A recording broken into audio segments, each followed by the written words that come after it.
Hello. Good afternoon to everyone. Welcome to Palantalk on Banner and Backbone. I am Nick Paro, joined by my I think somebody has audio unmuted, or is that me?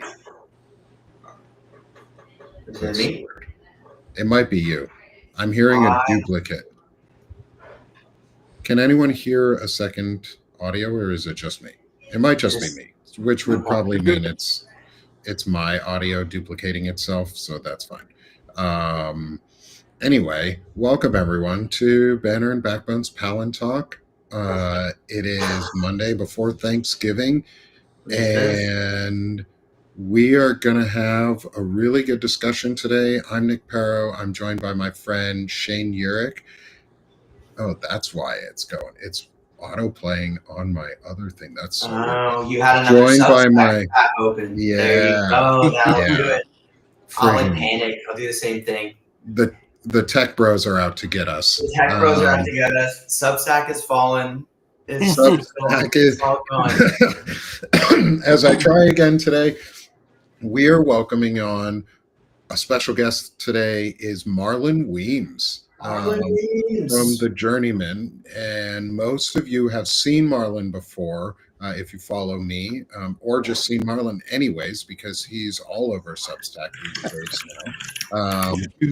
He was on with me last week, and it's great to see you again. Marlon, can you introduce yourself for everyone so that the Banner and Backbone crowd gets to know who you are? Sure. I'm really stoked to be on today. Just I really don't mind talking about anything to do with Peter Thiel. So that's going to be fun. So the Journeyman is a newsletter that I started about 5 years ago on Substack back in the days when it was just a platform to email people, and none of this other fun stuff existed. My background is finance. I started off in the early 80s as a mortgage-backed security salesman. So I guess to that extent, I am responsible for the great financial crisis. You got the scoop. We've got the insider scoop. So yeah, I guess about 15 years in, I kind of did it backwards. Most people leave Wall Street and go somewhere smaller, and I kind of did it the other way around. And I spent a little over a decade on Wall Street, mostly running advanced trading operations like, if you've ever heard of program trading or anything like that, that was kind of my specialty. So, got an interesting opportunity to deal with a lot of the people, either directly or indirectly, that we kind of talk about now. I guess 2012, just, one financial crisis too many. We just said to hell with it and moved to North Carolina. And so and so here I am. And I generally write about those experiences and kind of try to, fold it in with what's happening right now and just sort of try to share my perspective. And, hopefully it makes some sense. I think I'm kind of an odd duck in the sense that I'm one of the few progressive ex-Wall Street traders that you're probably going to run into. And I'm black. So I don't know if y'all have noticed that, but yeah, that too. So you put all those things together, and I think it gives me an interesting hopefully an interesting vantage point from which to write. Absolutely. And you were the first from last week. You were talking about it. Is you were the first black trader out of Arkansas too? Well, actually, I started an investment firm in Arkansas, and that was the first black-owned firm in the state. And oddly, nobody was happy about it. I was going to ask, what was your experience? There was no red carpet rolled out like I expected, and I don't know. It was such a surprise. So, very shocking. I love the state of Arkansas. I live in the state of Arkansas. You live in the good part, though. I live in one of the parts that are not sundown towns, because there are still sundown towns in the state of Arkansas and other places. And for those what a sundown town is, it means if you ain't white and the sun goes down, you better not be there. That's what I thought, but it's the old white real thing. style. One of the few times that I can recall seeing my parents like afraid was you know how back in the day you get in the car on Sunday or on Saturday and drive around and take the scenic routes and have a picnic, and this is before cell phone. We're talking about the 60s, late 60s. And they screwed around and got lost and ended up in Harrison, Arkansas.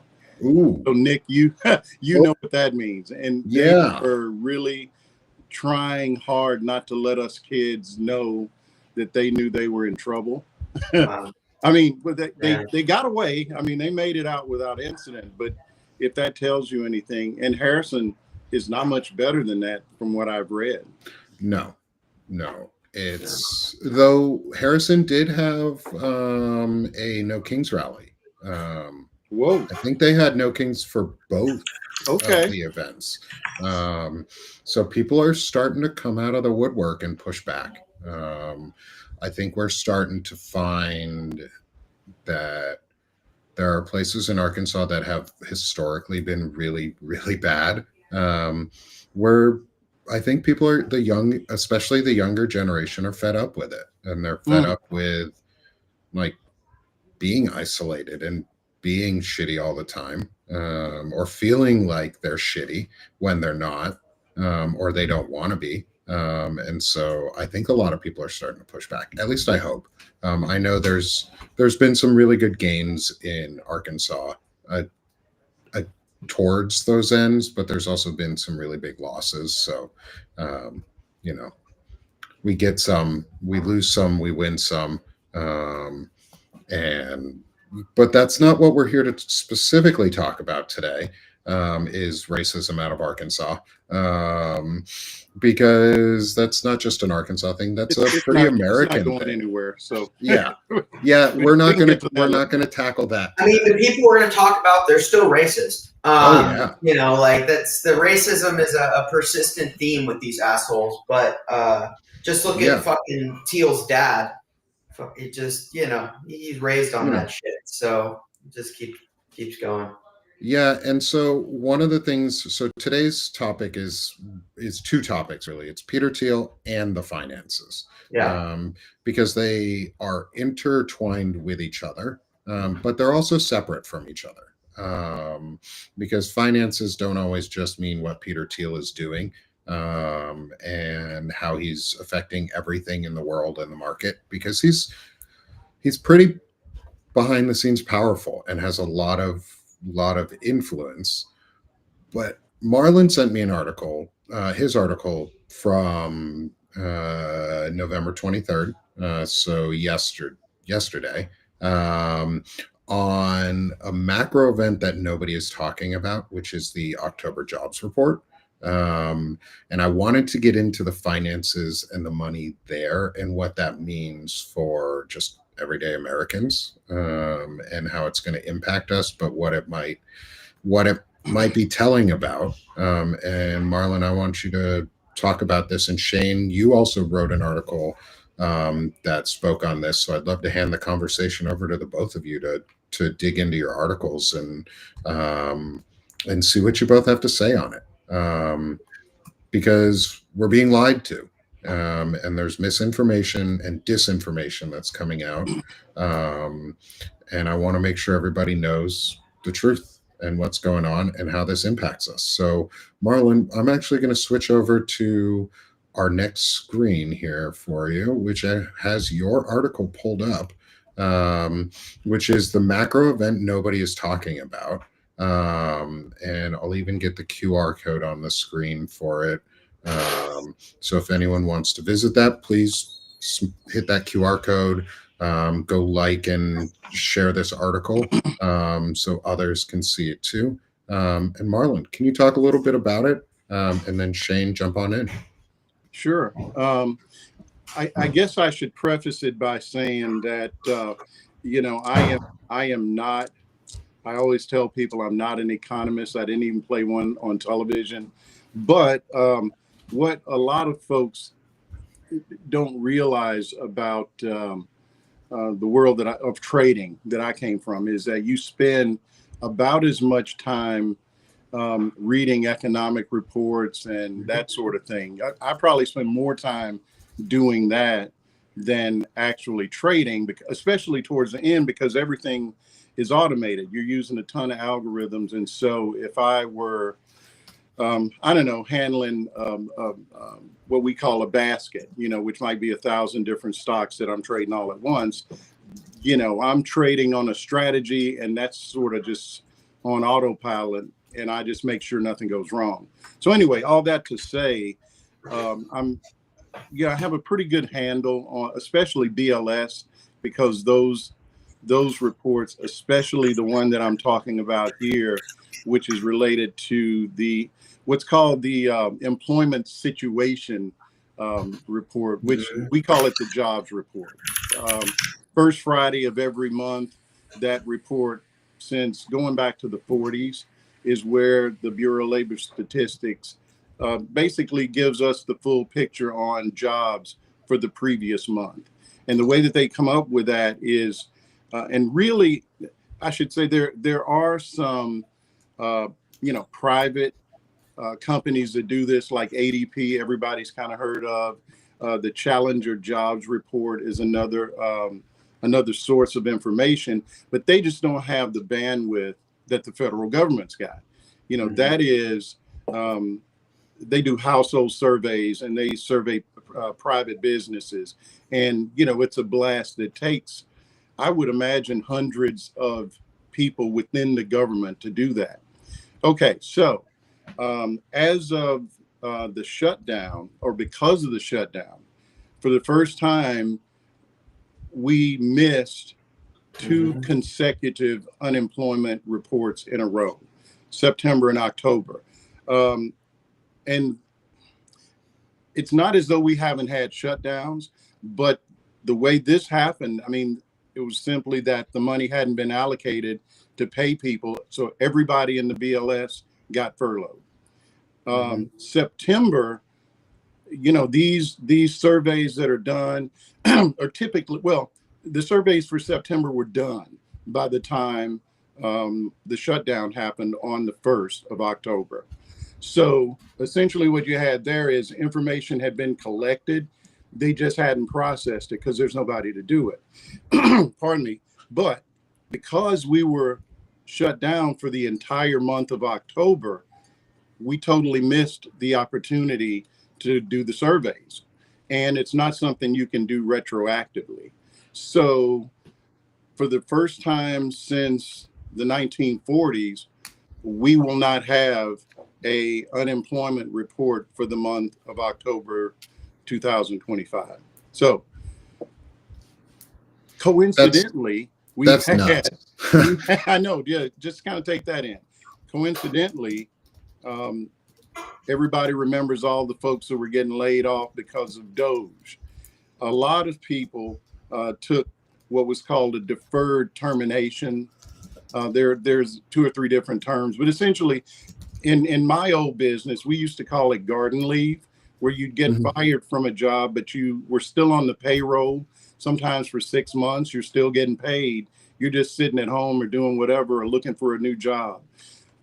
So the way the deferred terminations worked, people were basically kept on as employees of the government, even though they weren't working until the fiscal year end, which was September 30th. The next day was October 1st. So what does that mean? Had we had a normal jobs report in October, that the first Friday of the month, it would have reflected somewhere in the neighborhood of 150,000 government employees falling off the government payroll, which would be just really by any measure a pretty significant what I call a macro event. That's kind of old investment trader talk, but essentially it's something that it's a shock to the system. And because we'll never really know what happened in October, basically we had this sort of earth-shattering event happen, and we'll never actually see it. Okay, so before you jump in, Shane, real quick, you define this here as a black swan event. Well, let me define. I only mention black swan events by comparison, and it's one of those things that a black swan event is an event that is significant on scale, but unexpected. Okay. All black swan events are macro events, but not all macro events are black swans. That makes sense. And I think the reason I brought it up was just to sort of underscore the fact that this was not a surprise. Because we knew it was happening. Like several months ago, I was talking about this, and kind of looking forward to what the hell unemployment was going to look like in October, because we knew, and I mean, it was widely reported that 150,000 folks are sitting at home, collecting a check, and they're still on health benefits, and they're all going to be done September 30th. So the October report, just to be clear, is for, everything looks back. So the report that we'll get next month will be for November, right? And for jobs, I mean, that's just kind of how it's done. And so we knew that all these people were going to fall off the rolls on September 30th. And just, math sort of in your head, if you look at ADP's trend and you look at the Challenger job report, they were respectable numbers, but then you throw in a negative 150. I've seen as high as 154, 55. That would have made October a negative jobs number, anywhere from, as I put in the piece, 20 to 120,000, just kind of depending. I think the other thing that, in addition to the federal jobs, because the thing I think that is another thing altogether, but I would have wanted to see in October, is one of the things I've been watching is the PMI, particularly for manufacturing. Yep. Because the contraction is insane. And if you do look at the one of the things that even in the BLS report that they did put out, one of the primary contractions was in transportation and warehousing. I believe somewhere in the realm of 20-something thousand. And then you see the other was manufacturing was 6,000, and then logging was and mining was 3,000. So all the things in the red, whereas you have on the actual report, you also have what was growth, healthcare, which is not a market indicator, right? Your healthcare jobs grow with an aging population. Okay, so that's something you would expect to grow regardless. Ironically, government jobs were added, but now you're saying I think it was 150,000 lost, and then they add somewhere in the realm of less than 20,000 government jobs or something. But the other thing I'm sorry, Shane, what month are we talking about? The most recent one. Okay, so that would be for September, I guess. I guess. And I have to be honest with you, because so many reports fell by the wayside because of the shutdown. Let me see which one I have. Because there's a calendar on the BPS page, and I should have looked at it. Well, it's okay. I should have known which one I was talking about. But even on the most recent one I wrote about, let me see here when I pull it up. It's probably September would be my guess. Yeah, I'm assuming it's a September. I'm talking about September. So not October. Okay. My apologies. No problem. But in regards to, because that's where they said 119,000 jobs just came out and stuff. So I would be interested to see even October's. Well, yeah. where's the contraction? What's the level of contraction? Because what you've seen is consistent contraction in the manufacturing industry, and that is a lot of reasons, but a lot of it actually has nothing to do with what they're doing, and everything to do with the fact that the tariffs are there you go are having their long-term effect. Yep. And that's the thing they can't control. So they can and they do want to shrink the government, and they are going to fire all these people.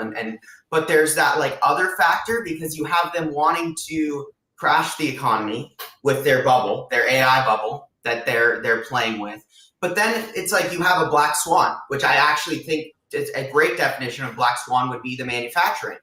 In that China, the tariff, fight with China. Inevitably we lose, but it's not something that I think they planned. And that's where a lot of people aren't necessarily watching it as much as what's in your face, which is very much the government's firing and what they're doing on Wall Street with AI. But it's very possible that is what I personally, I think, am most concerned about, because on top you see 150,000, government, right? So they're entering unemployment. But when you see a 20,000 additional reduction in warehousing and transportation, that is even more scary, because it means they don't have demand to move things. If you're starting to see a contraction in logistics, it means your supply chain is shrinking or breaking down, dependent. And then you see the mining, which I thought was very interesting. As well, and you see it in the mining. So if you look at a lot of the, I was reading about it. So the states that are producers, their GDPs are based on producing. So like Oregon is timber, or somewhere that has mining, like Kansas, I want to say, like mining. They're actually already in contraction. So all of the producer states are entering contraction, negative GDP. Whereas the consumer states like Texas, California, they're gaining. So their GDP is going up because the cost of goods. But another bellwether we have here is that the producer states are entering contraction. You pair that with a decline in transportation, warehousing, mining, all these things. So it's like I really would have wanted to see that month we missed, because we are in such a key point here where we're reaching some sort of conclusion to this era of idiocy. So I don't know what your thoughts are on that, but I definitely wanted to get your opinion, because I'm not an economist either. Well, we also a couple of things. I'm sorry, go ahead, Nick.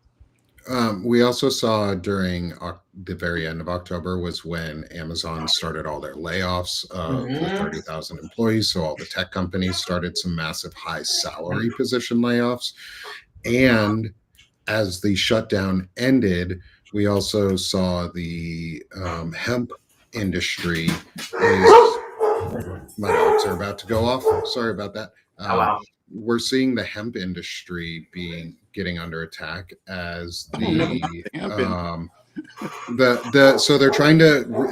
recriminalizing hemp it's weird. THC contents of like 0.03%, whatever. And it's going to impact farming in 23 states. It's going to shut down farming basically for a hemp industry in 23 states. Many of those states are Republican managed states. Texas is going to be one of the largest, one of the most impacted states on this. I don't understand why they're like. I get it. They want opioids. They want opioid crisis. They want to force people, if they want drugs, to get opiates. I don't know. I feel like it's RFK Jr. on this. There's something he's getting a kickback on, I'm assuming, or pharmaceuticals. Yes, it has to do with pharmaceuticals in some way. It always does with them, or some grift that they're trying to make money off of. But anyway, I think we are looking at a couple underlying events that are going to be really hard hitting that people aren't seeing coming. Like you said, Shane, manufacturing and farming are two that are not being spoken about as much, even though they should be. So just wanted to throw that out there too, to continue this discussion. Marlon, you were about to jump in there too. Well, just to echo what both of you have said, when you talk about what's happening in manufacturing, and it's kind of ironic because the whole point of this exercise that they've been doing is to bring manufacturing back to the United States, right? But what part of the reason, and I haven't looked at manufacturing as deeply as maybe farming or some of the other areas that we've talked about, but one of the things that's really hitting the existing manufacturing base that we have is that the tariffs that were intended to somehow get people to start bringing manufacturing back to the United States. One of the side effects of that is, okay, if you're buying heavy equipment, well, it's not getting made here, it's being made somewhere else, and the somewhere else has a freaking tariff on it. And so you're literally, the sort of side effect of the whole tariff regime is it's made capital expenditures just got a whole lot more expensive for companies in the manufacturing business in America. So there's that. Farming to me is really okay. So just to back up a minute, before the big beautiful bill came along, when they were lobbying for this thing, one of the things that the Treasury Secretary was jawboning hard, on Bloomberg, on all the different financial, media outlets, was that the revenue from tariffs was going to offset part of the big beautiful bill, because that's a $5 trillion hit over 10 years. And so that was one of the talking points was, it's not, because they did it through reconciliation and they couldn't directly tie the tariff revenue because, parliamentary, whatever. But he was saying that's where, that money's going to help offset. It's going to be so much revenue, right? Okay. Well, now they're saying tariffs are going to help pay for the bailout of the farmers that they fucked over with the tariffs. So look at that.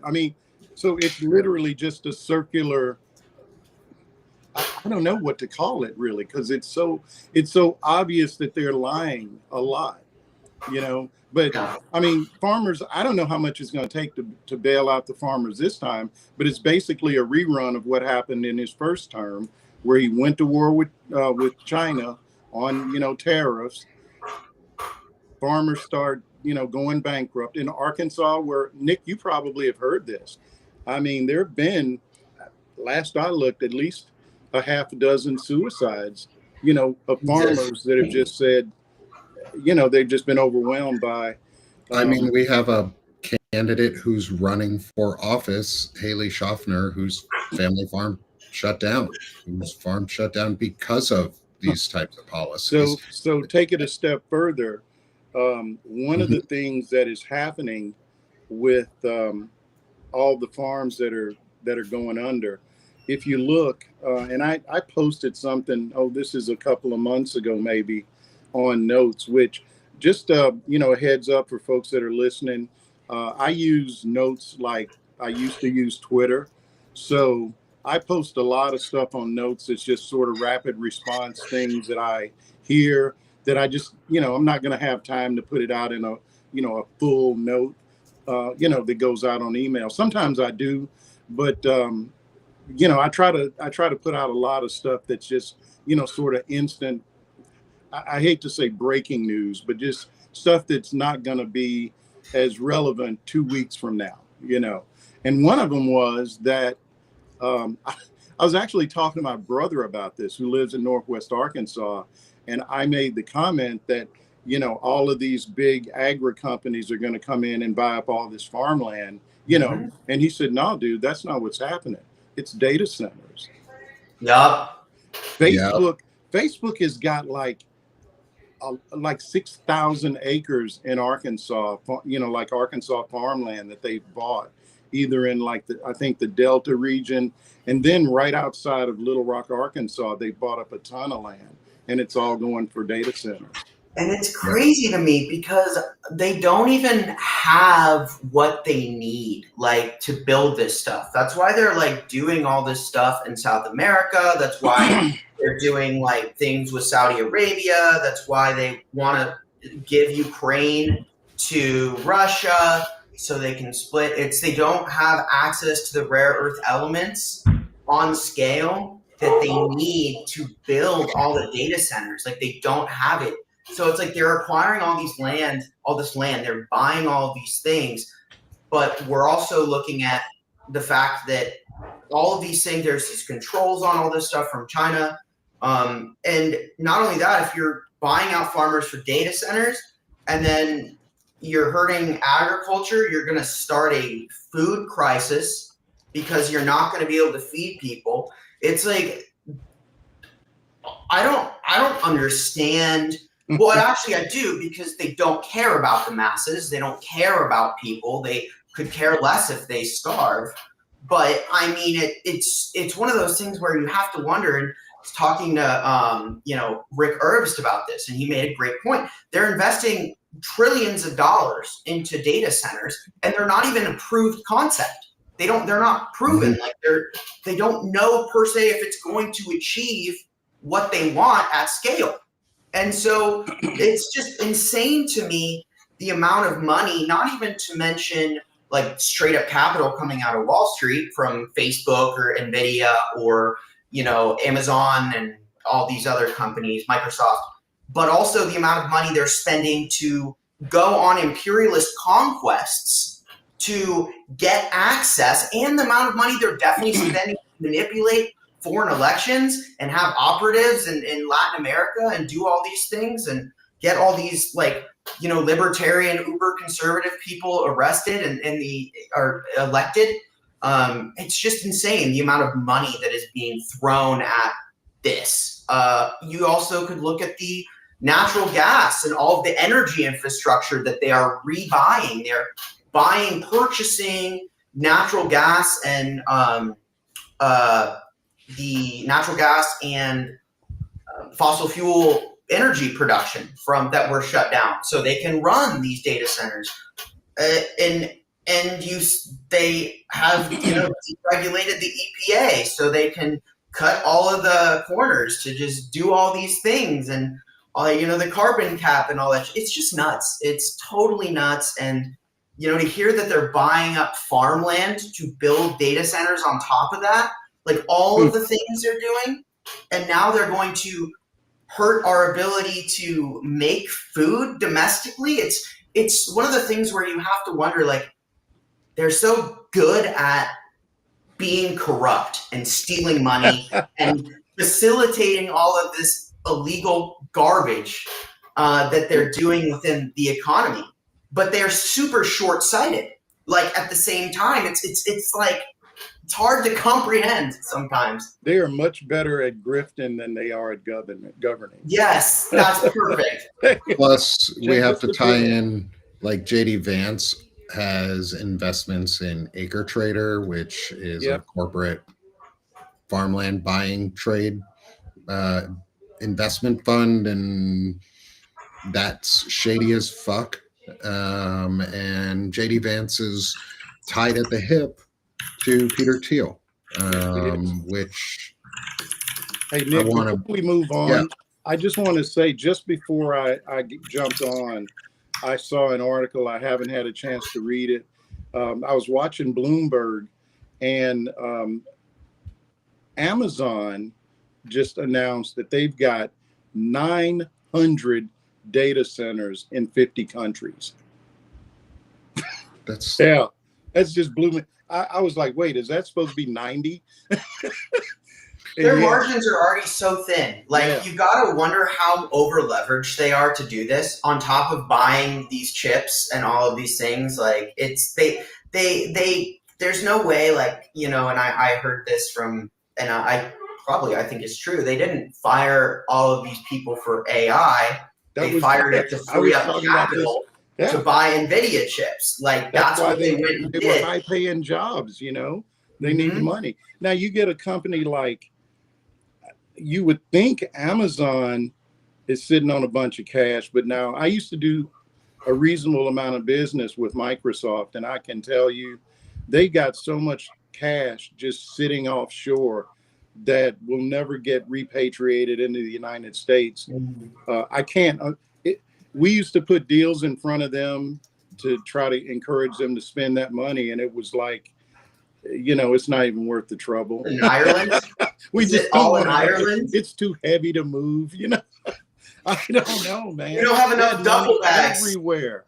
I used to do their share repurchase on occasion, and you know, they'd have me buying 5 million shares of Microsoft a day. I would be like you know, there's only so much, you know, in terms of the percentage of the daily volume that you can be legally to do a buyback. Whatever that number was, I was right up against it.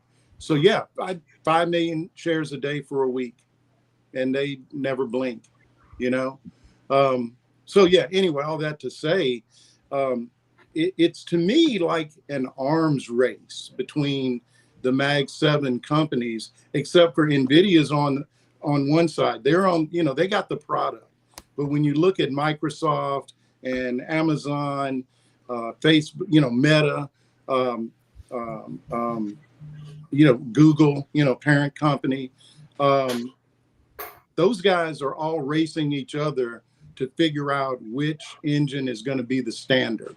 You know, I think I gave the analogy the other day, you know, this is like VHS and Betamax for the boomers in the room. So, you know, that's just kind of how I'm looking at it. And they're scrambling to come up with the capital money, you know, the money to direct at this. And man, when the music stops, it's going to be ugly. It really is. Isn't the market cap, like I wanted to say, I was looking, and like if you look at the total market cap that's going to be impacted by the AI bubble, it's somewhere in the realm of $20 trillion. I don't know who escapes, because everybody is, you know, you can't even, I'm driving around in my car, and every commercial, it could be the simplest, you know, product. And that AI is such a buzzword. They just, you know, our AI this or AI that. And it's like, you know, I don't need AI to buy groceries, dude. I mean, no, unless the robot is there. Wally picking up your groceries now, you know. I mean, I say that, but Walmart got drones. Even before this was pretty, and Nick, that's up in your part of the world. I mean, they were known for their logistics, and I can only imagine how they're testing drone tech out here. They do delivery drones and stuff with the AI, and that's one of the really interesting one is like where that all leads with drone production about to ramp up in the US. And how do you tell in the US what's a good drone and what's a bad drone if you've got delivery drones and it's a Thiel drone. They're all Thiel. They're all going to have flock safety cameras on them anyways. All Android. We gotta make a shit ton of drones to catch up with China. Yeah, we do. But I don't really know if we need to, like, the question is, do we really need them? Well, that's the thing with the whole manufacturing, the whole idea of, you know, trying to relive the good old days of manufacturing. I mean, that train is so far out of the station, you know, it just, okay, you think about it. Somebody announces today, what's it before? Let's just say, whoever it is, Apple, if they really were serious about bringing manufacturing back here, that's not something that gets done in Trump's term, right? Decades. That's something that we're talking about way down the road, because companies have to completely change their whole model, which up to now has been, we build our shit, we assemble our shit in other countries where it's cheaper. And, America likes to buy finished products. Mm-hmm. And so I don't know, man, it's to me a fool's errand, but I ain't also manufacturing isn't what people think it is anymore. Like smart manufacturing is not what we're used to for manufacturing lines. Like instead of hundreds of people in a manufacturing plant, there's tens of people. Like, and people don't understand that. So the jobs aren't coming back. Even if we bring manufacturing back, jobs aren't coming back like that. Not those kinds of jobs. Works. Yeah. Those jobs are no longer jobs. High school and go and work at the manufacturing plant, for the rest of your life. That job is in China. and that's actually, I mean, that's okay. Even if they bring it back to the US, the jobs that would come back are still high skill, high tech jobs that require professional technical training that are no longer professional degrees. Stupid RF, all that. Don't get me started on that because I lost both my degrees as being professional degrees. Can you go into a little detail on that? Because I've seen it, I've heard this, but I haven't really got the big picture on what, other than the woman running the Department of Education's an idiot. But yeah, Linda McMahon is a dumbass, and she's fulfilling Project 2025's policies of reducing the number of professional degrees, basically. But what's the reasoning behind that? Is it to push women out of the workforce? It's to push women and minorities out of the workforce that don't fit traditionally white masculine roles. Which is the really interesting thing, though, is the list of degrees. It's almost all, they've pretty much eliminated any professional degree that is medical. So what do they think? What does that accomplish? They have theology listed as a professional. What they're trying to do is instill a theonomy. This is the word that people are trying to. People who have those degrees now, what does it mean? Does it mean it impacts your debt payoff and your loan repayments and the ability to collect on debt more aggressively and create higher interest rates for debt repayment because they want to create debt prison and servitude for more people. And instead of paying us wages, which is what I think they want, they just want to indenture servitude you, where you just work there in the corporate town of, say, Walmartville, and you don't really get a paycheck. You just live there. And so you're kind of like a tenant farmer with a nicer house, huh? Maybe a nice house. They want to bring back sharecropping. They're bringing micro home, like those mini houses out and selling them for like $300,000 and shit like that. But like you can buy a house on Amazon and have it delivered to you for those tiny houses or like a $50,000 house or something. But like on a truck.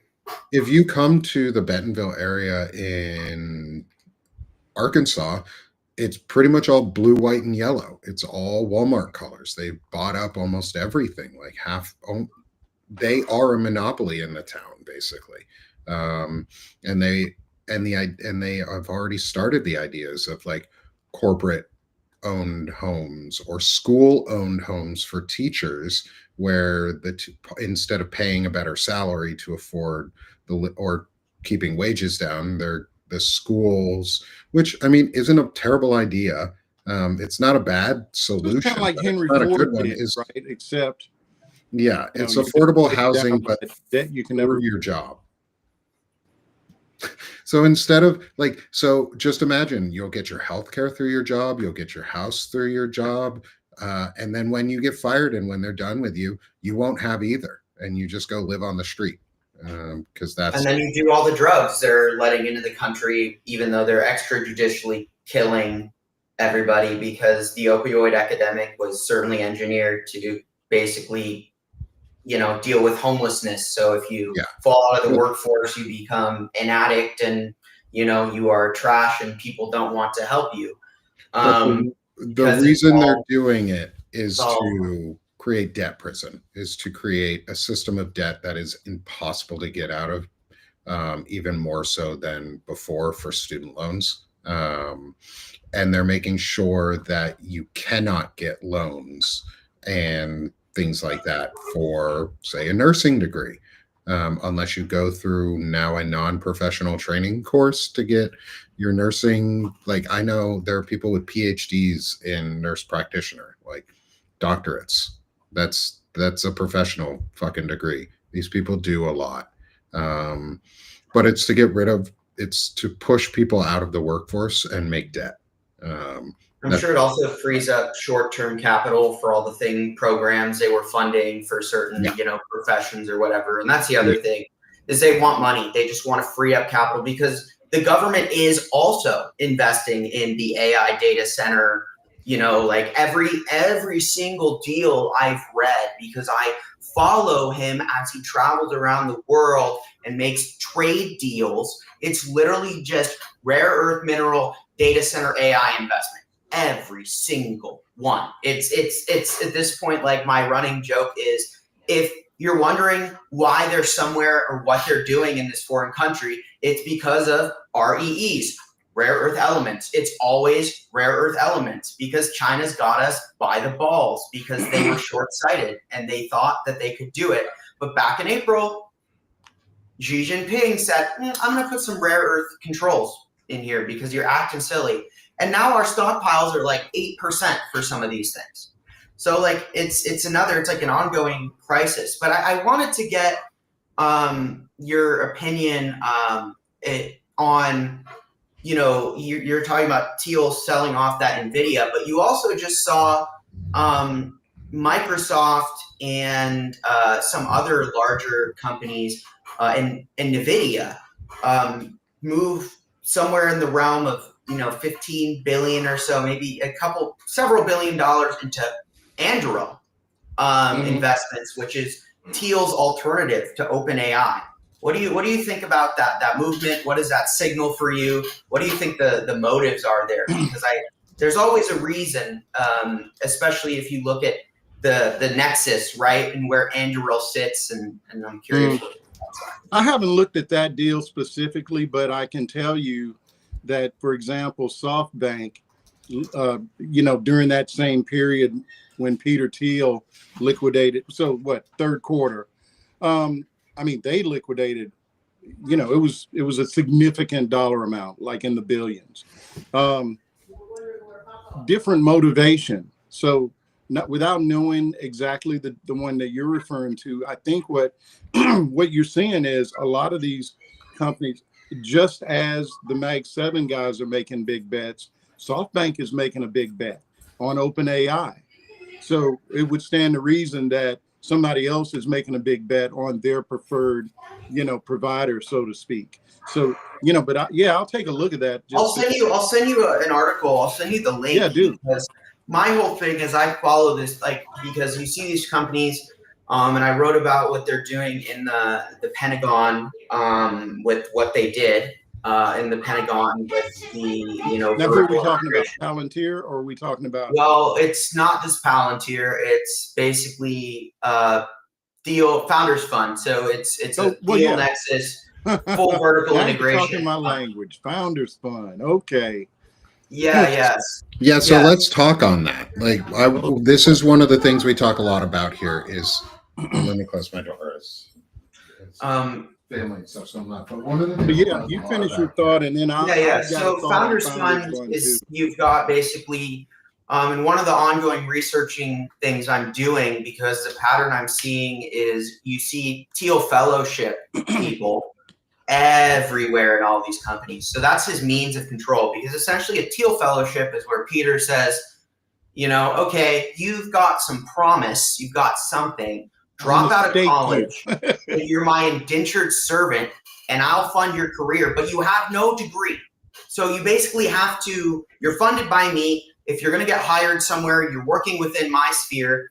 So what I'm doing right now, among the 20 million other things I do, trying to look into simultaneously, but I want to get a list of all of the fellows, and I want to be able to put them everywhere, because in this particular Pentagon scenario where you have the Secretary of the Army Driscoll and Owen West, who's heading Doge in the Pentagon, they've basically shifted all of the drone infrastructure and all of the drone business to, you can see from Palantir to Anduril to basically all the companies within this vertical integration, from the software to the manufacturing. It's all under Thiel, and it's all linked by this U.S. National Drone Association, which is also basically just, a cabal of Thiel's people. So I wrote something shortly after the last election talking about it really is a story, and I just don't know why more people aren't talking about this. So if you recall, Nate Silver wrote a piece right before the election, and he was basically saying he thought Trump could win. It was in the New York Times. Mm-hmm. And what I thought was interesting, and folks know Nate Silver from, was it 538? And mm-hmm. I guess now he's moved on and he's doing something else. One of the something else's that he was doing, and it caught my attention because I read his op-ed in the New York Times. And then at the end, when they said, they do the little blurb, Marlon Weems is blah, blah, blah, blah, blah. And one of the things that they did not disclose that I noticed it because it wasn't there, was that Nate Silver, was an advisor to Polymarket, the prediction market.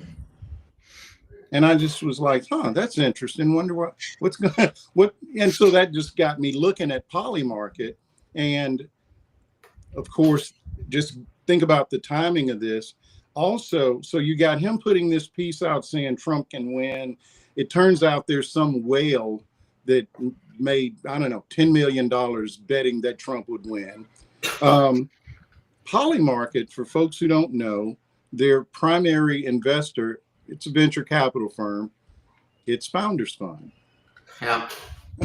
Okay. So that, you just start to put the puzzle pieces together. And like you say with Thiel. So fast forward to, I don't know, maybe 2 weeks ago. Okay. The Intercontinental Stock Exchange, which owns the NYSE, announced that they're making a $2 billion investment in Polymarket. I know, right? So what is that? They're bending the knee to Thiel? Like, what does that mean? What their plan is, well, now, not for nothing, they did it on a valuation that was 8 times more than what Thiel's valuation was. So just by them committing to do this, they just made Thiel's investment in Polymarket 8 times more, valuable than it was.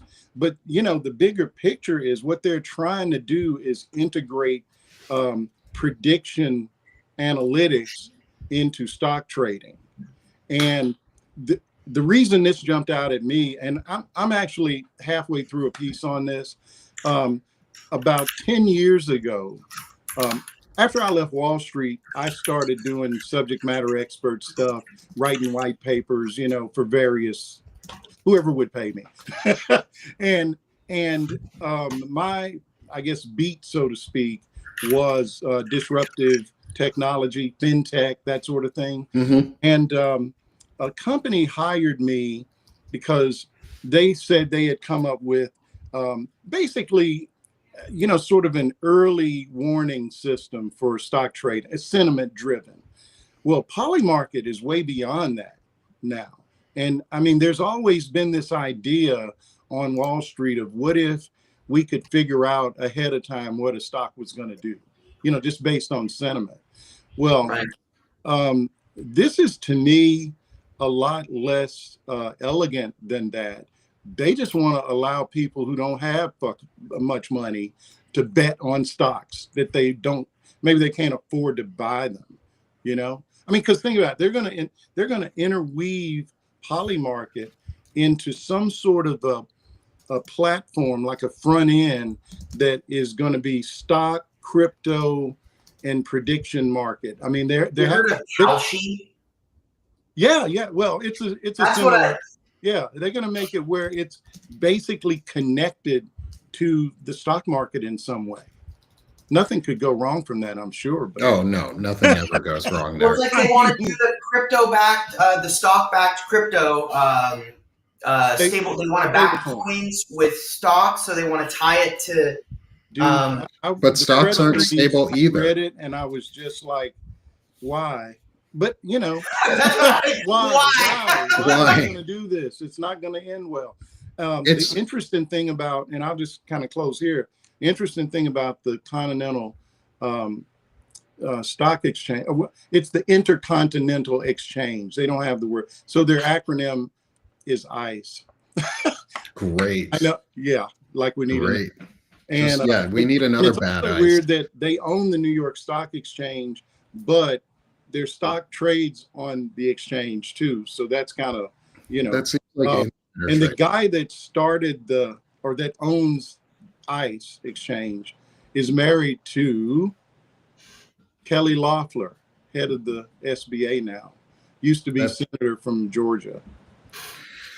Corruption. It's not incestuous at all. It just looks bad. It's not how it works. I feel like, and correct me if I'm wrong, Marlon, but as someone who was in it and understood that, while you could argue like maybe it wasn't because 2008 and then 2012 and then 2020 and 2022, but like while it was working, while there was some sense within that realm.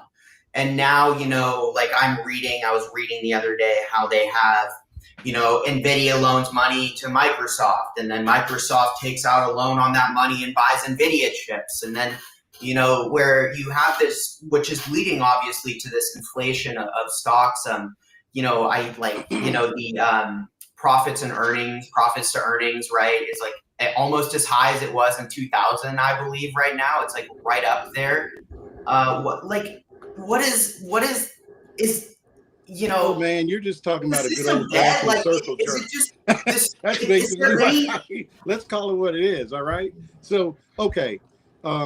So there's this thing called the Buffett index, I think it's called, and basically, when the value of the stock market versus GDP gets to it, I'm simplifying it, but okay, the value of Nvidia right now is give or take 5 trillion ish. Yeah. Well, hell, that is equal to the GDP of Germany. Yeah, like that's really stupid. Only like 3 countries that, or maybe 2, the US and China, if you look at GDP versus the value of just Nvidia. So you can chart it back over time. And I started looking at this and just kind of, there's so many bad things going on. You have to sort of figure out which is the most urgent. Yeah, you just pick. We can say that there is some good news. Wait, I want to hear the good news. There is some good news in all of this. Thank you to Sherrod Sweeney from Centered America. There's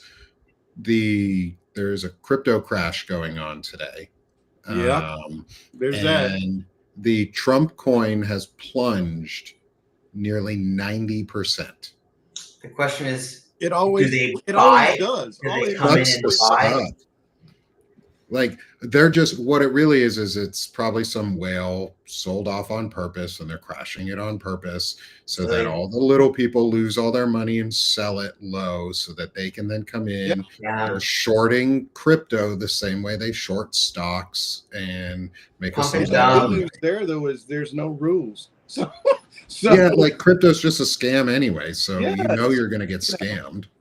And so this is a great segue though, because Marlon, this show normally goes an hour and a half, so you're welcome to drop off anytime you want. I'm loving it. So if you don't stick around, we actually switched topics a little bit here as we get into our final segment of the show, or our second to last segment of the show. Is we move from talking the shit that sucks, like Peter Thiel and owning all of our investments and manipulating the market and buying a vice president and being on a Epstein file list and, being friends and have a bunch of emails with Jeffrey Epstein, who's a known pedophile at the time, yada, yada, yada, all the bad shit is we get away from that for a little while and we go to space. And I don't know what your relationship is to space, but Shane and I like to, if it's going to switch, there we go, is like to blast off into space. And this is normally where I hand it over to Shane a lot of the times for some really, really cool intro space story that we just get to talk about and have fun with for the next 20-ish minutes before we close out the show. And I hope you stick around for it with us. I'm interested to hear this. Awesome. I am going to switch to our next screen and get my other screens switched up. Is we're going to be doing something fun today. We're going to be talking about the Methuselah star. It's your gateway, guys, because I'm about to blow your mind. It's kind of a nuclear topic today, Marlon. I'm happy you're here because the Doge way also occurred on Methuselah. No, so when you're looking at a star, right? You're like, okay, Shane, there's a ton of stars. Why are you're always talking about stars? Well, this star is pretty interesting. And the reason this star is interesting because this star happens to be older than the universe. So you can say, well, we don't know yet. So they do all kinds of methodology for, taking these stars and, aging them on various ways. And a lot of the aging we got the age of our universe based on two things, right? You have the Hubble constant, which is the idea of essentially the expansion of you can measure the distance based on redshift of light to a certain location, but then you also have the cosmic background radiation. And there was already something called the Hubble tension. We talked about this last week about how we're in this void. So it's the basically the universe is you have filaments and voids, and you think of the universe like kind of a spider web.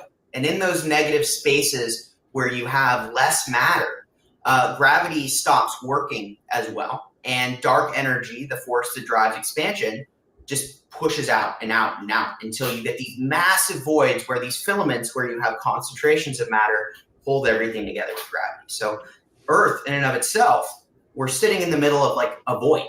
And we have our own little cluster, but the majority of the matter in the universe is actually flying away.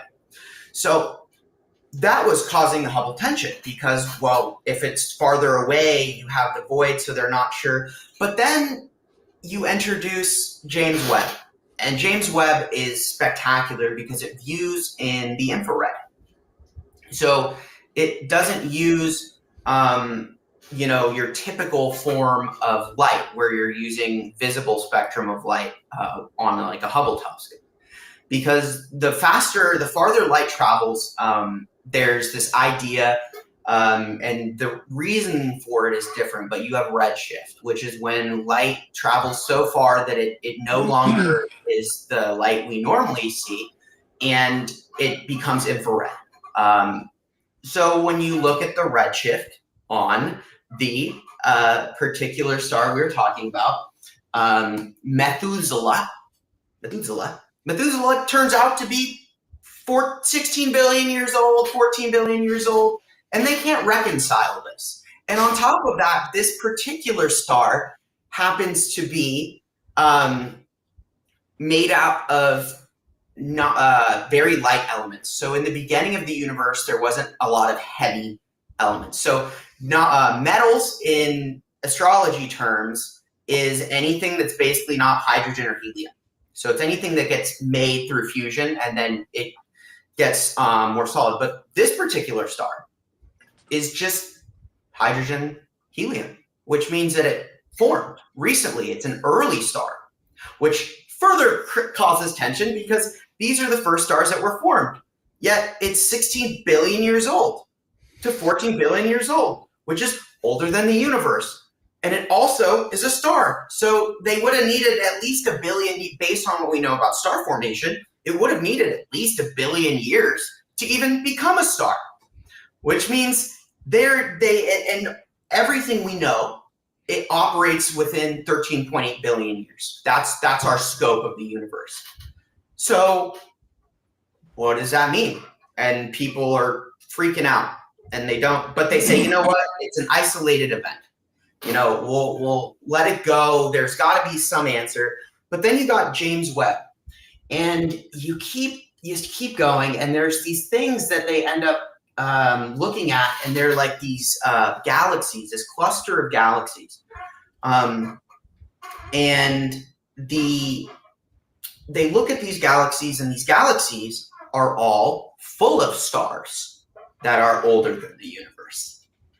So now they're having to face reality that there is too many stars and galaxies, mind you, galaxies that have formed that are older than the universe. So what is the answer? Well, the best answer we have comes from a guy named Rahendra Gupta, and he has this model, and the idea is that if you double the age of the universe, everything makes sense. So simple. The universe, okay. Just double it. The universe. Well, I mean, the thing is, we don't know enough to say that we know how old the universe is anyway. So, and yeah, the universe is supposed, and under his model, it's 26.7 billion years old. And then our stars have plenty of time to form, you know. But then it gets even crazier because I'm sitting here like, okay, well, that makes sense. But then now you start to have this idea of, all right, but the farther back you go means let's go all the way back to the Big Bang.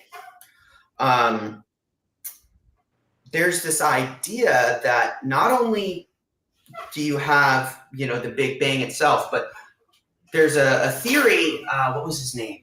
I got to give him credit because he was really smart. Fritz Zwicky. And it's called the tired light theory. And the idea is that photons shed energy as they travel.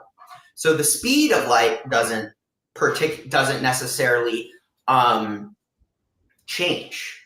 However, it causes them to redshift without space expanding itself, which means you can no longer count on light as a measurement of the expansion of space, which was part of the core idea, is you can measure the distance based on redshift, which means now you don't know, we can't even gauge what the distance is with light. And that's how we did the Big Bang. We took cosmic, but we took the light and we went, okay? So now our major indicator that we know what light is in the air.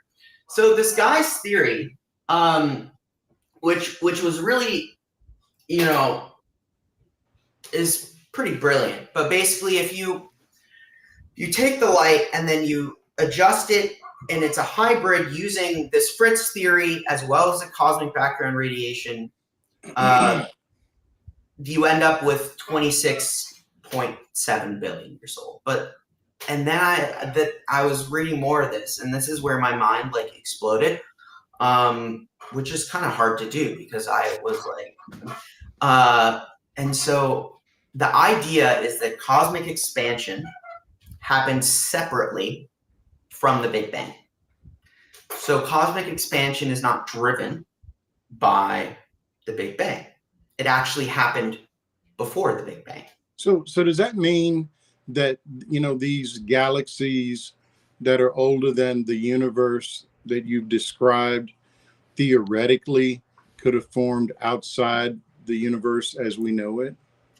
Yeah, so that's a great question. So basically the idea is that they were formed by the Big Bang, but we just have to adjust our model to account for the fact that it must be older. Because the idea, we know how stars form. We know that they have different phases, and that's what makes Methuselah so crazy, because it's made of those light elements, those early stage elements when it was just gas, right? And then when gravity pulls together all the hydrogen, and then you have a hydrogen star, which then turns and goes into helium, and then it goes supernova, and it blasts out different gases, and then over time you get heavier and heavier elements from fusion of different stars. So you can tell how old a star is because those stars were very young. They don't live a long time. Okay. So very light. So it doesn't debunk the idea of the Big Bang. It just means it happened longer ago than we thought it did. Correct. The Big Bang is still the theory. But the interesting part about all of this is that it opens up this concept of, if the Big Bang is not driving the expansion, cosmic expansion, it means that now they've shifted to the fact that you could have a real multiverse, because Big Bangs themselves might be allowed to happen independently of one another within the cosmic expansion itself. So you can have multiple universes happening in tandem, multiple Big Bangs within this cosmic void. So our scale, our timeline just doubled. And then you work in this new theory and you start to look at how cosmic expansion happened separately of the Big Bang. And now the scale of, and this is not something, we can necessarily verify, but it's the cosmic background radiation. It's this question of expansion. So that's what I have for you guys, is that the universe is probably twice as old, and the older working model for but that doesn't mean we're older, though, right? No, we're still the same age. We're twice as young, actually. If you want to look at it in the inverse, we've just halved our age. I feel so old now, man. It's macro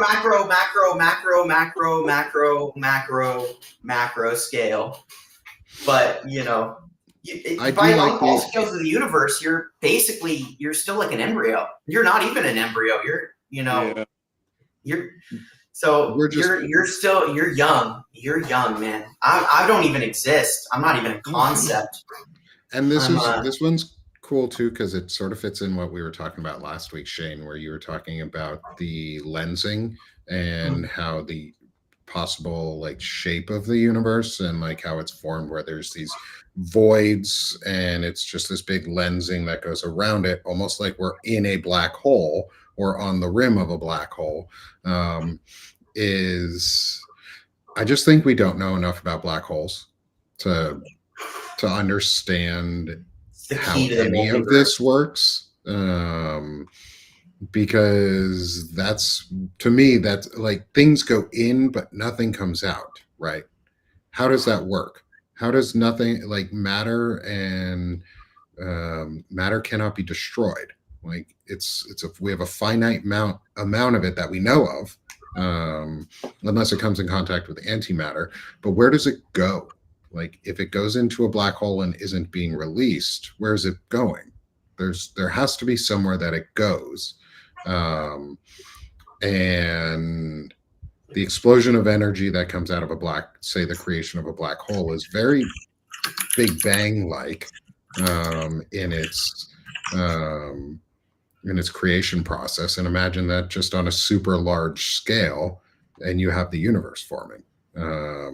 So I could see black holes being the formation either of multiverses or secondary universes or just connections within our universe, and connecting that lensing. Maybe a black hole is that lensing point where it escapes and goes into the rest of the network of the universe, that we're not there yet because we haven't passed the Fermi paradox. We have not proven that we are capable of interstellar travel or possessing AI or birthing a new race of creatures, which is, what we're trying to do here with AI and create actual artificial stuff. Is I don't think we're ready yet to go past that point and actually know how old the universe is. At some point we'll know. Hopefully my kids will have a better understanding than we do. Hopefully science is progressing still by that point, and they're not indentured servitude living in some Walmart town building Walmart elves and shit like that. I don't think we let them indentured servitude us. I think they just made like I said this to my one of the it's complicated because my fiance's family is like, I don't know, he's technically my nephew-in-law, but it doesn't work that way. So like he's older than me. It's weird. So I'm talking to Steve. Okay, I'm talking to Steve about this, and I'm like, it's not they don't win, bro. Like it's okay because like he's got a daughter, and he's like, I'm stressed, and like they don't win. It's just a matter of how much they F things up before they lose. But like they don't win. Like it's short-sighted, and like we were talking about all the stupid things they're doing today. Like and you're talking about how the way they're handling like it doesn't work. It doesn't work. It doesn't work the way they want it to work. It won't work the way they want it to work. And their entire little tirade won't even be a footnote in the history of the universe because it will end, and it will not be the ceiling for people. And I watched a video on YouTube. A man taught an octopus to play piano. If you can teach an octopus to play piano, then we can figure this out.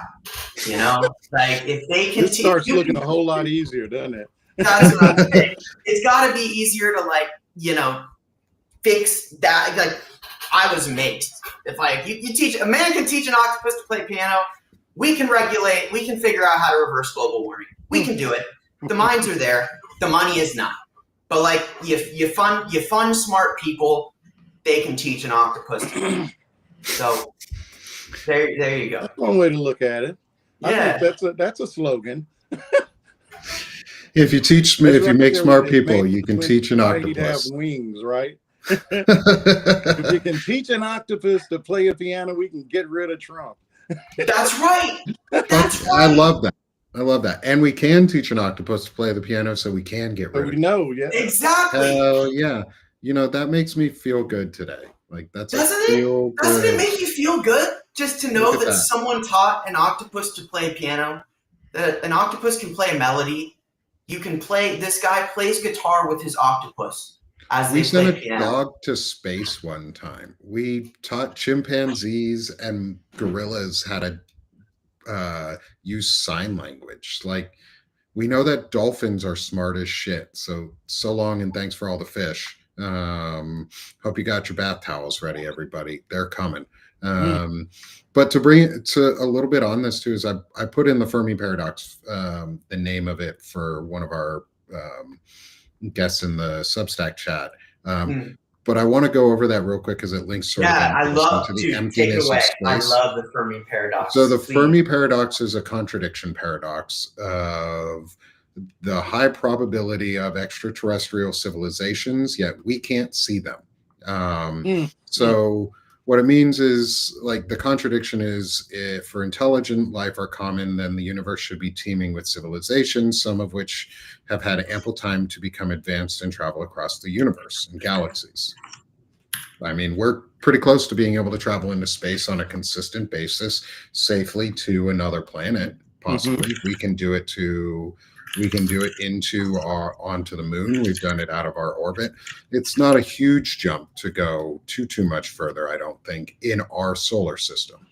But we do have the ability to see really far and hear things really far and listen back. And other people have had the opportunity, if life exists out there, to also do the exact same thing we're doing, which is push signals out and just emptily say, hey, we're out here. Somebody come and say hi to us back.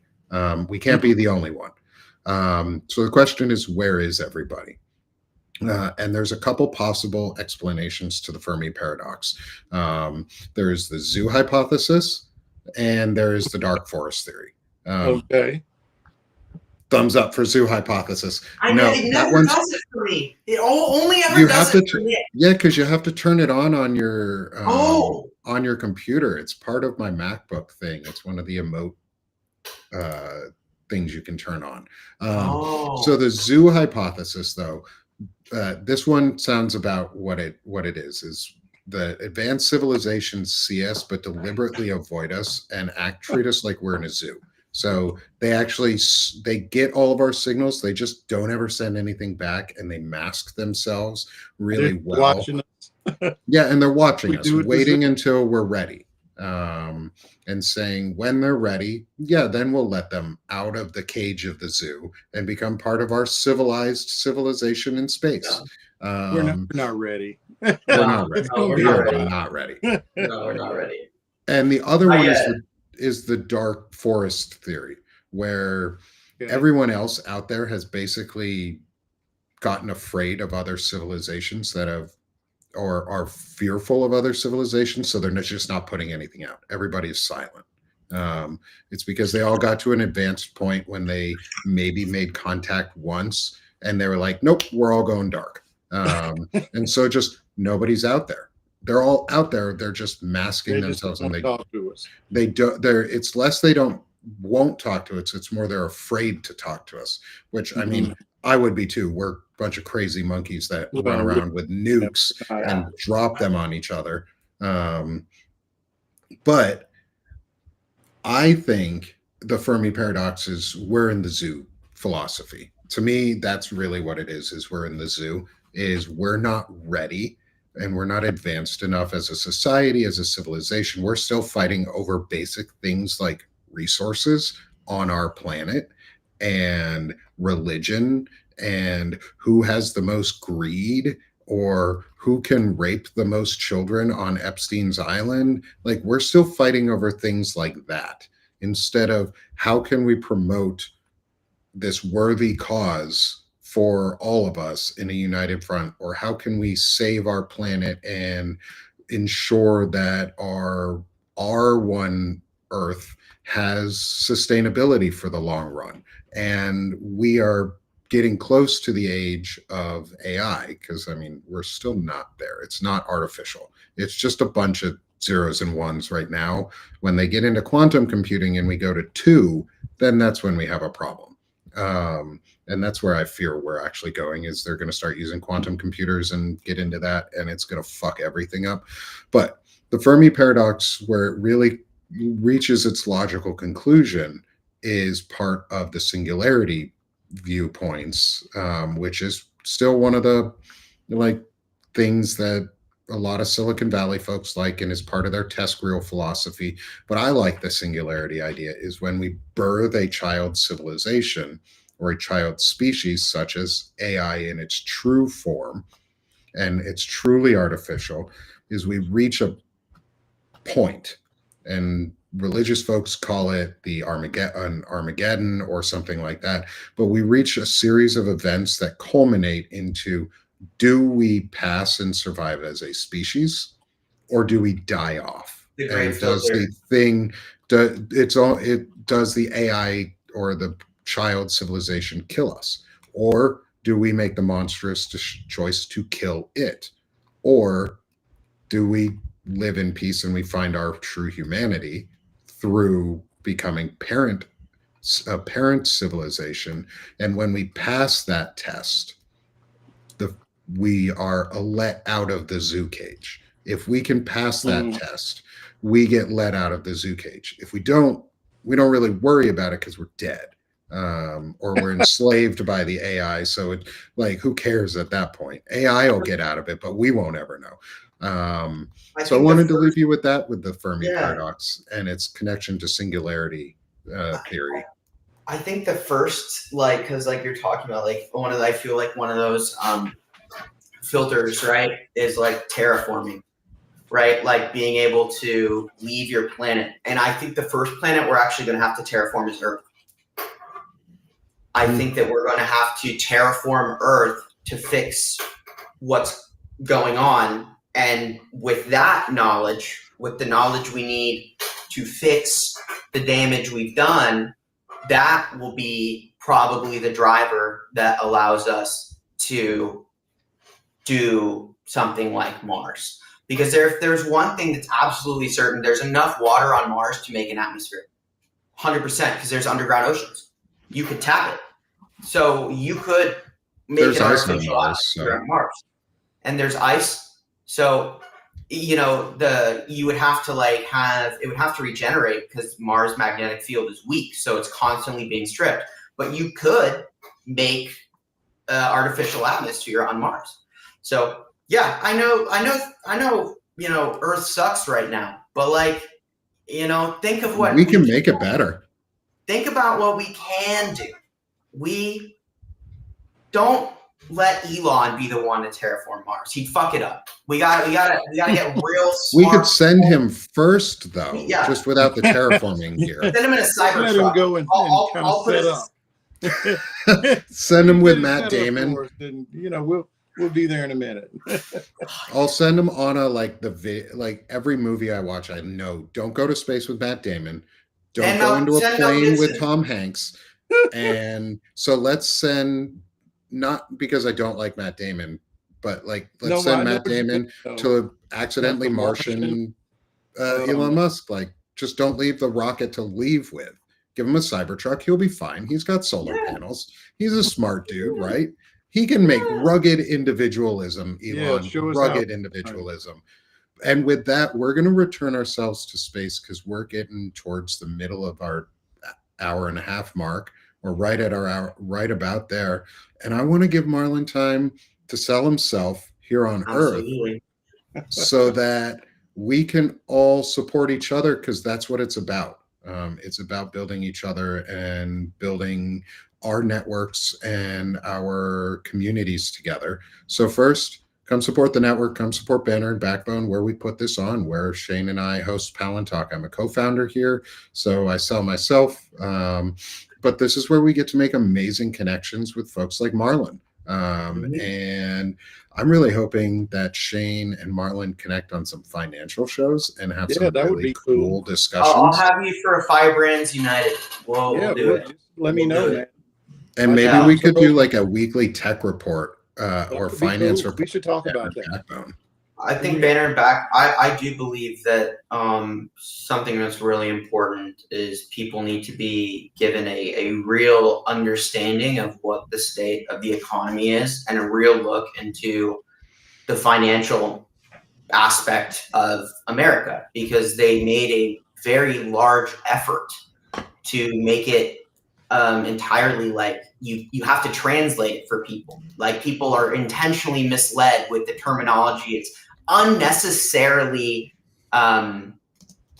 confusing, and I think it's important that like people know what's going on in their economy, in their lives, because it affects them every day. So I think that would be great, maybe, to have you consider partnering with Banner and Backbone, and maybe we could do something like that.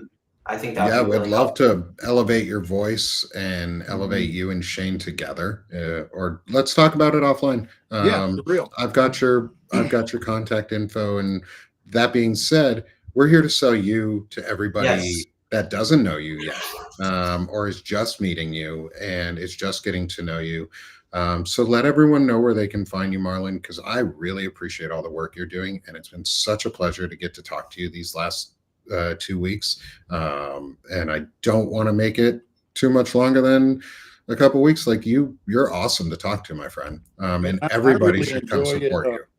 And my wife will tell you I am almost never at a loss for words. So you found the right people to be with. I can vouch for that. You know, I beta test all my stories on her first. As a matter of fact, the piece that we've been talking about today, if you see how it ends, I mean, I opened the door. You know, one thing we've got with the folks, and we've kind of hit on this, is they've got a lot of bad intention. They're just not very good at it, but it's not for lack of trying. And on that piece, I always thought it just can't be an accident that we skipped over a month of employment data. It just, it's like, all you had to do was just like fund these guys and let them keep working, right? I mean, we did it with the military. We did it with other areas. And so, but I was hesitant to raise the question of whether they really, I'm not saying it was a plan necessarily, as much as maybe they just said, it might not be that bad if we just let this shutdown go over into November, what's the worst thing that can happen? Yeah. I mean, it's really shitty. More on Just that not publish this. These guys are, and you look at it and it's like, okay, from the word go, they just were not in a rush to open the government back up. Yeah. Mike, I'm surprised it opened. Sends everybody home, for which it turns out to be like the longest, of Congress just being shut down, or the House anyway, I think in 50 years. And so anyway, all that to say, my wife was like, you need to just come out and say it. So yeah. I knew I had at least one person behind me when I wrote that. But anyway, I mean, those are the kinds of things that I like to think about. It's not always bad. I've got a lot of stories there's one sitting on the shelf that, there are more than one. Okay. But the point is, it's not always this dire. I like to just, I spent a lot of time in finance. I mean, and really from the early 80s to the mid 2000s. So like 2012. And I got to experience a lot of crazy stuff. I'm actually writing a book that one day I will complete, just on, I spent my career is almost split down the middle between the good old boy infrastructure or ecosystem of the Deep South, and on the other hand, the Wall Street, which is a very similar but very different at the same time. You got your racism. It's just different in New York than it is in Arkansas, for example. Mm-hmm. And so that's what I'm writing this book about. But that's also what informs the way I look at all these different things that we're experiencing. I've just got, I'm, sort of blessed to have a really bizarre perspective on stuff. And I always tell people my superpower, and this kind of just to echo what you said a minute ago, Shane, is that I can take something pretty complicated and not dumb it down, but just make it where it doesn't take, like a foot-long paragraph to explain. And usually what I do, just like in this story, I start off talking about something personal that I've experienced and kind of paint that picture. And, hopefully at the end of it, people come away and they know a little bit more about something, and they kind of get to hear, some real stuff that's actual reality, and not just, like you're reading it out of a textbook. Right. So my newsletter is The Journeyman. It's The Journeyman at thejourneyman.substack.com. Everything is free to read. I don't do paywalls. And all I ask is if you can support it, believe me, it goes a long way. And I should, just a plug, I'm doing the sort of Black Friday thing. So there's actually a discount for annual subscriptions that I think is pretty fair. And it's forever. I just, try to make it where if somebody's interested in supporting, I try to make it where it's easy to do. And when you support my work financially, I'm actually trying to do some things, and, I'll talk about it, just over the coming week or so, but, just sort of to take what we're all trying to do to a different level. And I'm trying to use some of my stuff I learned in my former life to make it where, look, I won't be coy about it. I looked at what happened with with Paramount Skydance, and the fact that we basically had a person monetize their newsletter. We may not like what they write, but you look at what happened with Barry Weiss. Her newsletter developed into a media company or a news desk, however you want to look at it. And I think Paramount Skydance paid too much, but they paid $150 million. And it's not something, it is something that can be replicated, in my view. And I think I've kind of come up with a sensible way, not to necessarily be the next Free Press, but maybe a collaboration that's our version, maybe a better version of that. And so that's kind of where I'm looking to go. So, when let's chat after this, because that's very much in line, I think, with the universal goal. There's a certain consensus within our community, at least me and Nick, that the alternative media that so spearheaded the movement has kind of fallen into the traps of, American exceptionalism, and it's time for independent people to come together and do what we're doing now. To build that network, because it is arguably more powerful than one central voice, and so we'll definitely talk about that offline. For sure. Guys, I mean, that's one next step is to try to make my live streams look as good as you guys. Well, that's one of the things that Banner and Backbone helps with. So if I'm definitely going to have some talks with you after, because this is amazing. This fits it, like Shane said, it fits. We're all coming to this same conclusion at the same time, and now we're just getting it together. And I think Marlon is going to be a key part of this. Since we've had him on twice, this man has had some amazing conversations. He's all over our community, just in general. And I 100% say, go subscribe. Hit that, click the QR code or scan it, whatever way direction it is from us, however you get there. Hit the subscribe to in the top left corner if you're in Substack, because that subscribes to all three of us plus Banner and Backbone. But man, I'm so glad you mentioned that, Marlon. The network idea and that model, because we've been talking about it. Zev Shalev is talking about it, folks like that. There's a need and a hunger for it, where it's not owned by prior corporate executives or folks who aren't quite as independent. Just using the example that I gave of the Free Press, I mean, the way she did it was, it's sort of the traditional way people scale up businesses, where you have, they have their startup, which was her leaving the New York Times, coming here. And there was a certain amount of support, I guess, that Substack gave her. But at the end of the day, you got Mark Andreessen, who's behind Substack. And he was the lead on their first 2 rounds. And he kind of stepped back, and another VC, stepped up on the last one that they did for Substack this summer. But the point is, he also invested directly in her business. And if you think about it, these guys are looking, and he got his exit with, this when it was sold to Paramount.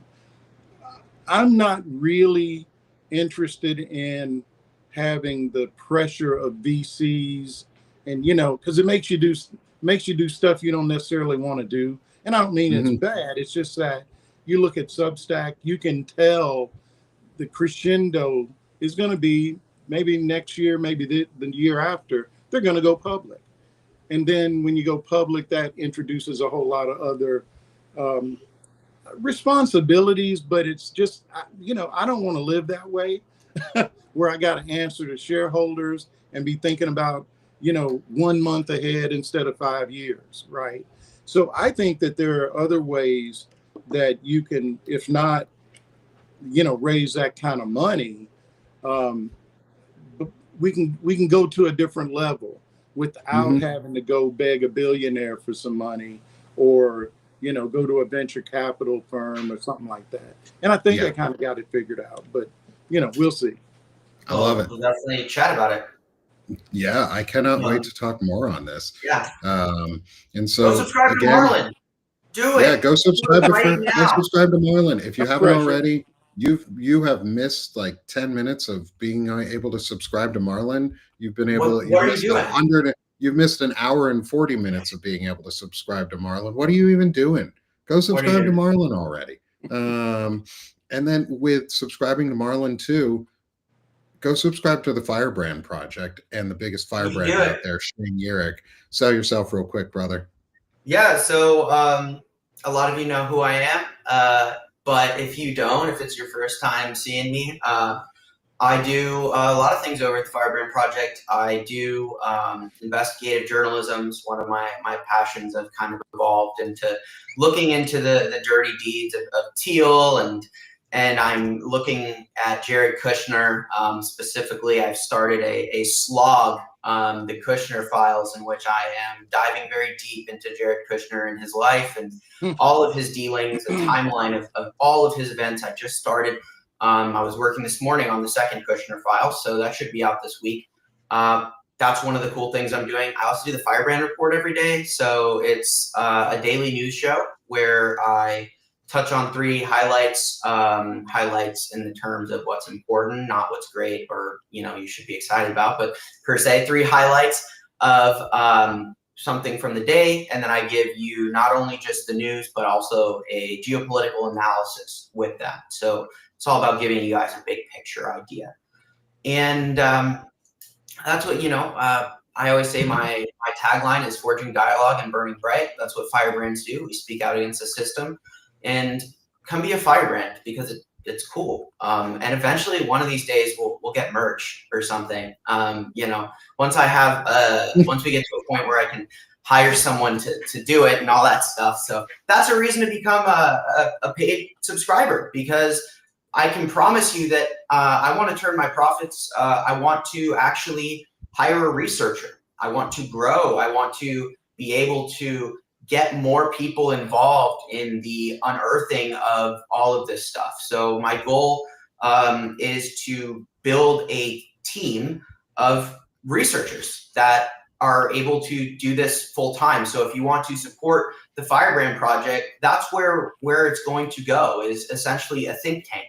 Where you have people doing and uncovering corruption full time. So if you're thinking about why do I want to subscribe to this, you're not just subscribing to support me. You're subscribing to build a resource that will work to uncover corruption for everyone. It's meant to be something for everyone. So if not, it's okay. Become a free subscriber, because there's still got to be a firebrand. You got to come hang out. You get notifications when I go live and whatnot. So do that. Thanks for scanning the QR code. I see you. Yeah, whoever you are, thanks for scanning the QR code. But yeah, that's what I got for you. And I hope to see you today, every day, 2 p.m. PST, 5 p.m. EST. What does that make it? It makes it 4 p.m. CST. So I can't do UTC. So come see me. Where's your UTC standard there, Shane? Come on. I want like, you gotta put me on I the need you down like to that. the nanosecond. Like you better be given in like millisecond time based off of the computer's clock. Let's go. Come on now, Shane. Off the top of your head, brother. But yeah, go support Firebrand. Go be a firebrand. Everyone wants to be a firebrand. You gotta burn bright. You gotta be like, hey, I'm a firebrand. They'll be like, that sounds cool. You don't even have to. That's cool. Can I be one? Absolutely. Here's the Firebrand Project. Boom. There you go. And another Firebrand just joined too. It. I love it. And then I'm going to sell myself is Sick of This Shit Publications. That's my home.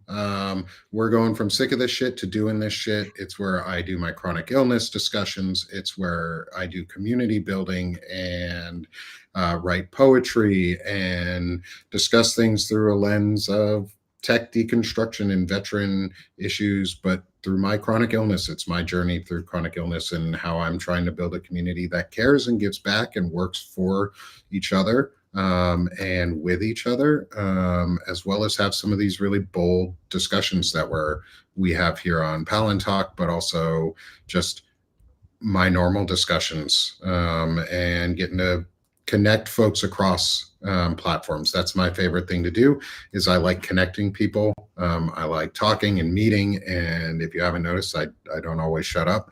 But I like talking to people, and I like getting everybody connected into various places. And we have 300 people on Substack right now.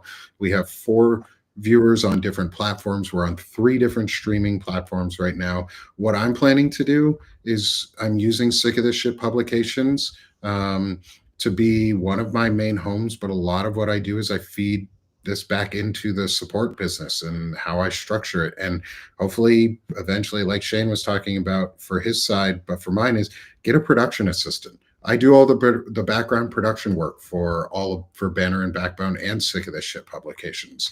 You want our show titles and him. If I'll stop bothering him to get a project manager, so help Nick get a project manager, me, so he doesn't have to hear me all the time telling him to get a project manager because he doesn't sleep. So help Nick sleep and subscribe. And be able to write more poetry. Yes. Help Nick sleep and write poetry by becoming a paid subscriber to Sick of This Shit and Banner and Backbone, because this is Banner and Backbone Network. This is what we do here. And coming to you soon, a finance show with Marlon Weems, because I'm not going to let it go. So it's happening. Shane's pretty convincing, Marlon. So you're going to have a hard time letting him go. It's going to be that hard. Good. And like Shane said, support Banner and Backbone, because this is where we're putting it together. This is a tool. This is going to be a community tool that's going to fund and help support a lot of the other initiatives that we're doing, such as Melissa's 1A Collective, which is a separate resource that is not owned by billionaires, that is going to be owned by us as a co-op and as collaborators and as the community. A FinTalk. Ooh, I like that. FinTalk? Yeah. I was part of FinTech for a while, so you guys can have some FinTalk. Go on our Palantalk to FinTalk. I like this. But support Banner and Backbone. We also just opened up founding subscribers. So for $250 a year, become a or more. If you want to pledge a larger donation for growth, that is what's going to really help us go to the next level, where we can then possibly move to subscriptions that are off Substack, to our own systems, hiring product managers, hiring assistants, hiring people who can help build this community, but also stabilizing everything we're doing. It's more of a co-op. That's what I want it to be. It's a co-op. It's a community collaborative event for all of us. It's democracy as a network. And so we've got a lot of really cool, big things planned here. And a lot that we want to be able to and can do and are going to do. And we need y'all's help. We are not taking big, huge, mega donor contributions. The left wing does not have contributor funds right now to help support in a lot of ways. Major networks, Midas Touch, I'm going to call you out again as always, are not contributing back to the smaller networks and paying it forward. And we want to be the model to do that. We want to be the model to pay it forward. So come support Banner and Backbone and help us. Cancel your Midas subscription. Come give your money to Nick and me and Marlon instead, because we will talk about Peter Thiel. We will say his name. I don't know. Maybe Ben Mycelis is allergic to corruption. I think that might be it. I don't know. But yeah, Mr. Ben Mycelis, you need to take some allergy pills so you can tell the truth and not be another terrible day in the White House as Donald Trump fails and gets $1 trillion investment from you. He didn't fail. Yeah, we don't rage bait here. We just talk facts and truth. We just rage. Sometimes we rage, but we don't rage bait. So thank you all, everybody, for coming and joining us today. Please hit that heart one more time if you're on Substack. If you're elsewhere, please follow us on YouTube, on Twitch, subscribe wherever you can. And look out for the show notes after the show. We're going to have links to Marlon's article. We're going to have links to everybody and everything we talked about, the space talk, and an extra link in there from a very long YouTube video that Shane has sent me that I'm going to watch. That's probably incredibly cool. So look out for that in all of our post show notes. It's been an incredible almost 2 hours with you guys. And I cannot wait to spend some more time with you, Marlon. Shane, I look forward to your next show, and everyone in the audience, will see you again soon. Thanks, y'all. And Arturo and me tomorrow. Firebrands United with Arturo Dominguez tomorrow. We're going to be talking about Latin America. That's a lot going on. Arturo's demand, so put that on your calendar as well. 10 a.m. PST. And that's we have some feedback in the audience saying people are excited to hear about a Marlon finance show and possible Marlon Shane collaboration here on Banner and Backbone. Capturing it at the 1 hour and 50-minute mark is, and earlier, because we've talked about it a couple times now. We'll get Marlon here. Thanks, everyone. Marlon, any last thoughts before we go? Oh, man. I just appreciate you guys having me on. I enjoy the conversation and, got a little Neil deGrasse Tyson style education on Methuselah. We're trying to get Bill Nye. We're going to do it. Yeah, hey, that's my goal, is I want Bill Nye on here. I want to get Bill Nye on for a science show. All right. That would be would be the goal. So thank you again, Marlon, Shane, everyone. Have a great afternoon. Happy Thanksgiving. For those who see this before Thanksgiving, be safe, be educated, be alert, and join our upcoming Tricentennial Action Group, because you're it for democracy. And we have and before we end, because we never actually say the slogan is here, welcome and thanks for joining us on Palantalk, where we have tech, no fascism. Tech, no fascism. Say it with us at home. Tech, no fascism. No